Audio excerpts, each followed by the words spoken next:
Today we're busting out the warp whistle to travel back to 1993 as we revisit this childhood classic, the Super Mario Bros. Live action movie.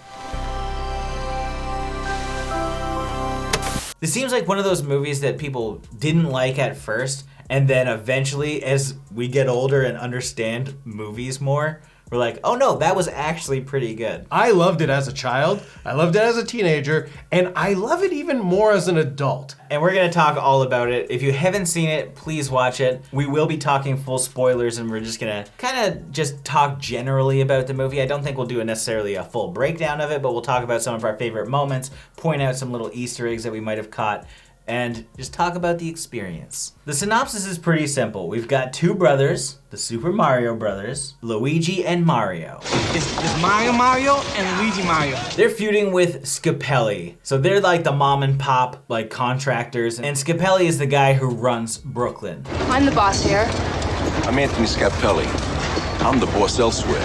Then we also have Daisy, who's an archaeologist, and she meets Luigi, and they actually hit it off. They go on a date, and Scapelli's henchmen have interfered with the pipe system underneath Brooklyn. Scapelli's flooding the site. We need your help. Scapelli. So now Mario and Luigi need to fix these pipes, so not everything is flooding. They get knocked out by Iggy and Spike, which are King Koopa's cousins, who are trying to get to Daisy because she has a piece of a meteorite on her necklace. That gives anyone who possesses it the power to rule the universe. One of the cool aspects, I think, of this movie is the fact that Koopa has this weird machine, and I think it's so funny. Even though at the time I was like, this isn't what a Goomba looks like, it's just a man with a little head. But the fact that they have this machine that can de-evolutionize people. So they can de-evolve or evolve people. So if somebody's dumb like Iggy and Spike are, they can boost up their brain. If they're like Toad, they can just, you know what? We're just gonna de-evolve you and make you a little Goomba. Koopa, you're a lousy leader. See you later, alligator.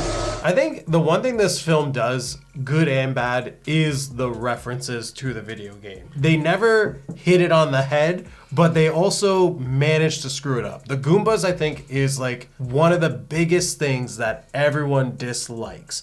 Because as cool as they are and they fit in the realm of this Mushroom Kingdom, they aren't the traditional Goombas. But it makes sense for what they were trying to accomplish, because they've made this Mad Max universe. Like, this is like a dystopian future place. You're not really seeing cute things unless it's a Bob-omb. He's got a Bob-omb! Oh my god, the Bob-omb is the cutest little thing, and it walks forever. It goes across, everyone stops, like, all right, pump the brakes here. Bob-omb coming through. They know the damage of it. And it can walk up walls. There's so many little things like that. You look around the city, you see bullet bills. The thwomp stomps, the shoes, like... Yeah, the shoes have little bullet bills inside of them as cartridges, as we see at the end. They did have video game elements in this film. Goombas.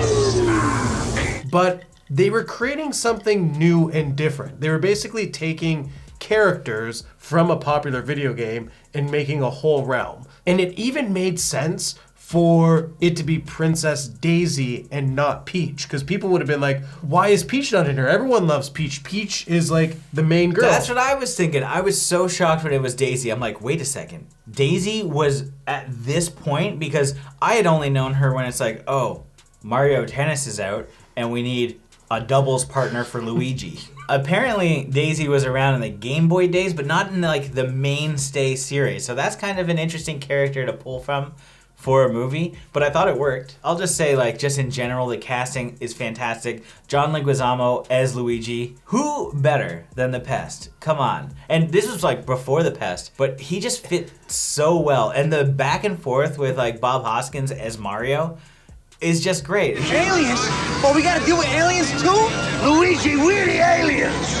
Yeah? Mario's the older brother. Luigi needs a little guidance sometimes. He had the right amount of humor. He had like the right amount of like weakness to him. Like, I know it's a weird trait to say, but you want him to be the weaker character so he could have those stronger moments later on. Right. And when he's rescuing his older brother and he's like, hey, grab onto me and I'm going to get you out of here. Like, up until now, Mario's been helping him the whole time. And he's coming in with 2 super scopes and like these crazy jumping shoes. It was awesome.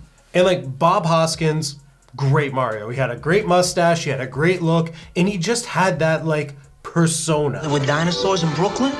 There used to be Dodgers here, too. He was a smooth talker, and he really knew what he was talking about when it came to plumbing. Yeah, I thought you were going to say with the ladies because... Him and Bertha? Oh my god. When Bertha steals the meteorite, he needs to try and get it off of her. His goal is like, hey, everyone loves a good Mario charm. I'll charm that thing right off of her. And boy, does he. First he gets punched. He owns it. He's like, I love that. Punch me again. The way your knuckles flying as you smash them into my face.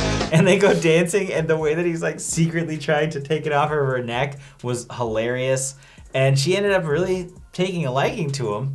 What's not to like? Especially in that yellow suit. Looking like Wario at the time, to be honest. Dennis Hopper was really good as Koopa. What a weird casting. Dennis Hopper was a huge actor at the time. Like, what is he doing being this goofy character? I thought that was hilarious. I'll kill that plumber! With his like spiked, with his hair that looks Cornrows, like kind that of? looked like his shell. Yeah. But like Richard Edson and Fisher Stevens as Iggy and Spike, just they nailed it. The Iggy and Spike dynamic was another great element to this film that added a lot of humor to it in good moments. I have a soft spot for Fisher Stevens as well. Child me, I'm sitting here like finishing Who Framed Roger Rabbit, Short Circuit, and all of a sudden you're just like, whoa, why are all these actors that I like in this film? And it was great. I bag her, you grab her. No, I grab her, you bag her. That's what I said. Exactly.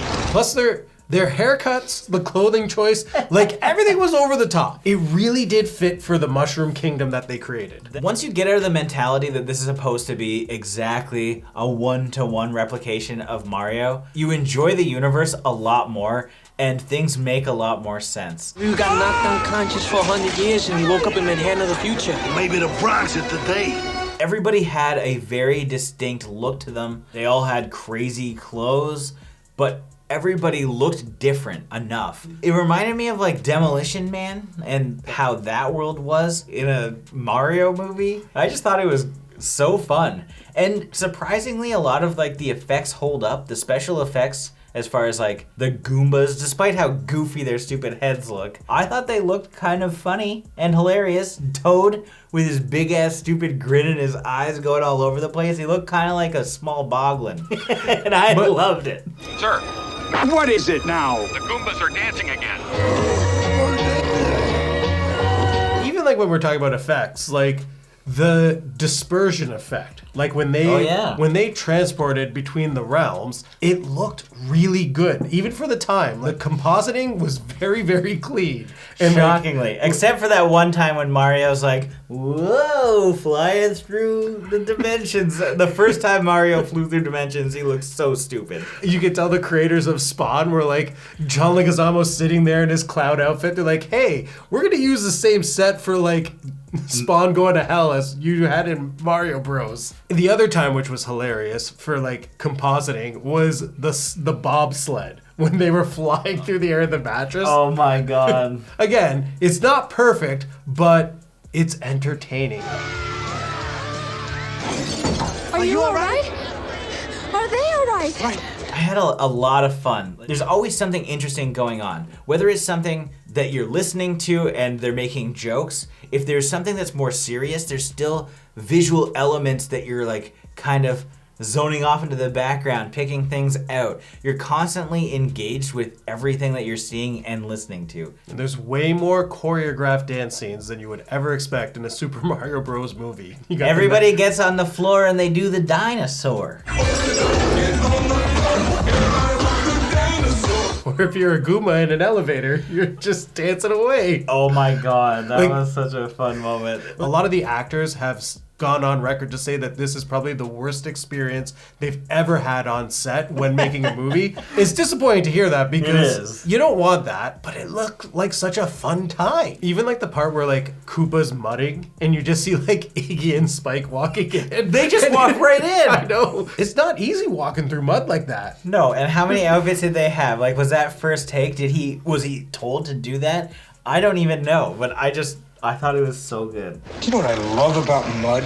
It's clean and it's dirty at the same time. Even when we talk about Koopa and references, the Tyrannosaurus Rex look at the end, not good by any means. And I think they knew that because they showed it for like 2 seconds and just turned him into slime. But what I did love was the whole boss fight scene did take place on the hovercraft, and that was a big thing in the game. Well, yeah, this was just something that looked like a hovercraft. Yeah. This was just, I don't know, it was like a cement mixer thing. But it was suspended on air, and it had the same shape as his hovercraft. It wasn't as suspended on air as Luigi was in that one moment in the shaft. Flying, Mario, I'm flying. Told you, all you have to do is trust. Come on. This one actually shocked me. I'm like, oh, he's using the fungus to his advantage.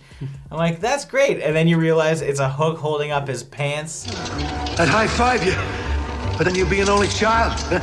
So many good moments in this movie. And honestly, we just had like a good time. That's why this isn't like a structured review. We're elated because we finally got to like watch this again and talk about it. And like, yeah, maybe some of you are disappointed because we're not bashing the fact that it's true to the video game or how we are pushing aside some of the character designs or elements from the video games. Yeah. Like, okay, everyone is going to hate that. We get it. Yeah, but I wanted Yoshi to look like Yoshi, but I was happy that he used his tongue. You know, you're gonna like some elements. it's not fun to hate on this film. And like, I think a lot of people have fun hating on it. Even though I've seen a lot of people bash it for sure. For me, coming back, like I didn't have much nostalgia for this movie. So I was like pretty shocked that this was better than expected because the only things I really hear are negative. But no way, Jose. I know, like people are like worst video game live action adaptation ever. We've watched Street Fighter and I love Street Fighter. Street Fighter. Well, I think the top of that list is DOA and Legend of Chun-Li. That's the thing. It is the video game characters in a whole new Mushroom Kingdom. It's not the video game, but it's not a bad movie. I'm interested to go back and read some of the early reviews before we got the influx of video game movies that were bad. Our next movie is a film version of a popular video game. It's called Super Mario Brothers, and it doesn't work at all. It's not as dazzling or as involving as the cutting-edge video games that would like to mirror. And be like, oh, no. This is actually way better. Because the bad ones didn't exist yet, right? Like, a lot of people may have bashed this early on, and then it's just like, hold on, no. Oh, Blood Rain? Oh. You want to talk accuracy in movies? Have you seen the Resident Evil franchise? I think there's going to be a big influx of people loving this movie now because of all of the bad movies that came after it. It's like, in retrospect, good movie. You have amazing set design, very good characters and actors playing these characters, good dialogue that has funny and serious moments. There isn't anything really bad in this film. So then let's rate it. I'm going to give this one 4.5 perfectly placed product placements out of 5. And I'm going to give this 4.5 real villains of the movie out of 5. Get him up, suckers! I need Koopa coins, you lame-house! As always, thank you for watching. Like this video and comment below with your thoughts on the film if you've seen it. If you haven't and you do want to check it out, links are in the description and we highly recommend it. And if this is your first time here, make sure you subscribe to the channel and stay up to date with everything we're doing here on BTV. See you later, alligator!